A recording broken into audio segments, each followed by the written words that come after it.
नुसरत ज़ाता असां वचा ज़ातिया केरु आहियो? वचा छा मसलो तव्हांजो? मसलो आहे जो त मां हूंदी हुअमि ज़रा ॾे त मुंहिंजा पीउ मां न हूंदा हिते उते मतलब ज़ोरी तरे वेंदो अचे केरु हुओ?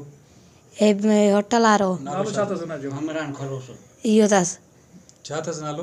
आमरान थरोस कामरान कामरान छा मसलो हुयो हुन सां? छा कंदो तव्हां? मतलब इहो सम्झी वियो त मतलब ॿार मतलब मूंखे थियो ॿार जो न मां चयो आहे मूंखे 9 महीना छा अथसि मतलब मूं ॾे ईंदो पिस्टोल हथ में हूंदो हुअसि उते मतलब ज़ोरी अची तरे वेंदो। तव्हांजे घर में कोई भाती न हूंदो छा भला? मुंहिंजा हूंदा नंढा भाइर बसि। तव्हांजा वॾा कीअं काथे हूंदा हुया? वॾो मुंहिंजो पीउ हूंदो हुओ मेयर मुंहिंजी माउ वेंदी हुई थम ते। अच्छा हा उते मतलब छो नंढनि भाइरनि सां हूंदी हुअमि सही। उते छो मुंहिंजो हे अच्छा पोइ तव्हां छा था चाहियो? छा थियणु खपे? मतलब इन ते बसि FIR करायूं। बदिजे हा हा ॿियो को मुतालबो कंदो तव्हां? जेतिरो तव्हां चओ।